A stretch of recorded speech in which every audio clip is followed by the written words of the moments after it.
Good morning, my name is Tom Abbott. I'm going to be your instructor for SMG 401 Sport Economics, and I'd just like to take this opportunity to welcome you to the course, tell you a little bit about what we're going to do, how we're going to do it, tell you a little bit about myself, and try to set some expectations and hopefully pique your interest into where we're going to be going and how we're going to do things.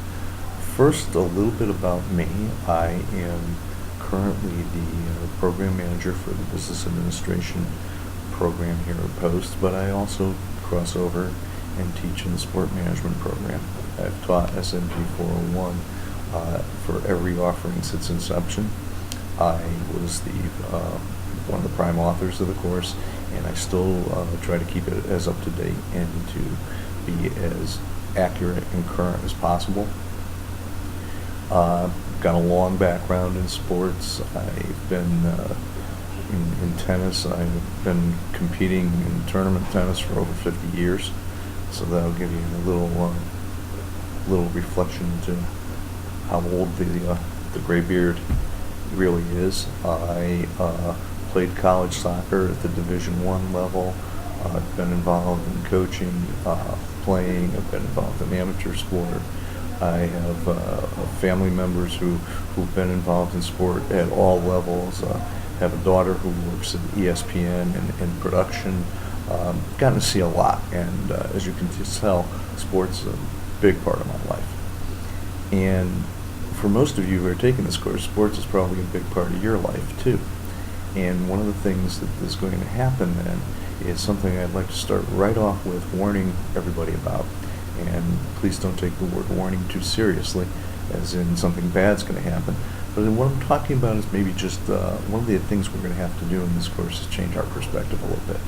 You can see from my background how important sport has been to me and stays with me. Well, one of the things we approach a lot of our talk about sports with is we approach it from the point of view of being a fan, being a supporter, being just that passionately interested in it, and we root for our teams, we have opinions about players and all that kind of stuff. One of the things I'm going to ask you to try to do in this course is to, whenever possible, abandon that perspective. It's going to be very hard. It's hard for me. But what we really need to do is to look at the issues in sport. This is an issues-based course, not a nuts and bolts course. And where you're going to be looking at major issues in the economic context of sport today is from the point of view of a general manager, not a coach, an owner, not a fan, perhaps the mayor of a municipality with a major sports franchise in your city, maybe as the president of a university trying to figure out how sport fits into your programs. That's the kind of level we have to look at. And it's very hard to take that fan hat off. And it's going to happen to all of us. But I'd like you just to remember that as we go forward. Okay, I said this is an issues-based course. And when I say issues, that's mean I want to keep things up looking at the big picture. We're going to talk about some very important things. We're going to be talking about economic impact that sports has on either an organization that it's part of, such as what's the economic impact of its college sports program on the college itself? What's the economic impact of having a major league franchise in your city? All those kind of issues. Then we're going to look at some things that are very important within the sports themselves. Labor arrangements, collective bargaining agreements, the impact of salaries. Those are all very important. A huge issue that's going to allow us to put a little bit of our fan hats back on and work back and forth is the whole idea of competitive balance. Is what goes on the field, how does that affect what goes on off the field? Where does that fit in for us? So this is the level of stuff we're going to be doing. Mechanically, how are we going to work it? You'll notice that this is a very heavily discussion-oriented course, and so I want you to pay close attention to the discussion boards, because this is where a lot of the learning happens. In fact, it's almost the meat of the course.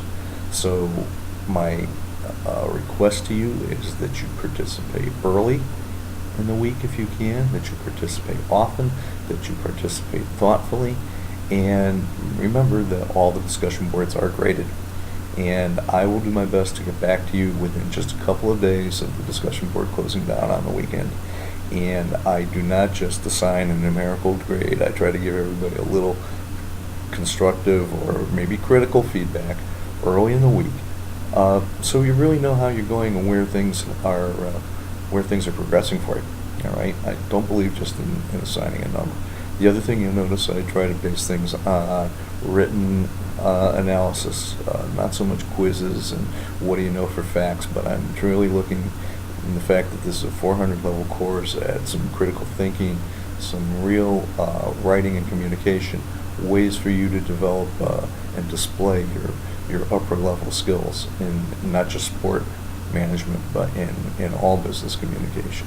So this is going to be important to us. You're going to be doing some writing, you're going to be doing some presentation, and we'll figure out how to do that in whatever environment we're taking the course. This course does get offered on campus and online. It is exactly the same course each venue, and we'll be just applying just a little different methodology because of face-to-face versus online. So, but rest assured that everybody's going to be asked to be doing the same things. You're going to find that the course, I think, is timely, it's updated, it has never been the same twice. I don't intend for it to be the same twice, and I think you'll find it to be one of the more interesting courses. Hopefully you'll find it one of the more interesting courses you've ever taken. So with that in mind, I really would like to welcome you. I'd like to let you know that we're going to be actively involved with each other. I do my best to participate, and I don't participate unnecessarily, however. If things are going great in the discussion, I'm going to let you guys run with it, because I think that's the way it ought to go. But rest assured, maybe I don't comment directly back to every discussion board post, but I do read every last one of them, and if I have something to say, I'll say it. So all those kind of things are there. I think I've hit the major points of what I'd like to do in an introduction. Welcome again. Work hard at it. This is an economics course as well as a sports course. And one thing we always taught about in economics is that economics is got all sorts of laws, and you remember all the charts and graphs and supply and demand and all that kind of stuff. And one of the ground rules, ground tenets of economics is based on rational thought. Well, one of the things I want you to remember about sport isn't necessarily based on rational thought. We get a little crazy when we start dealing with sports. And I think you'll see that sometimes the classical rules of economics don't really apply when it comes to sport economics. And we'll, of course, discuss that and look at the reasons and look at the impacts and look at how decisions are made. So, wrapping up again, welcome. Thank you for your attention. Hope you have a great experience in this course, and I'm looking forward to working with you. Thanks.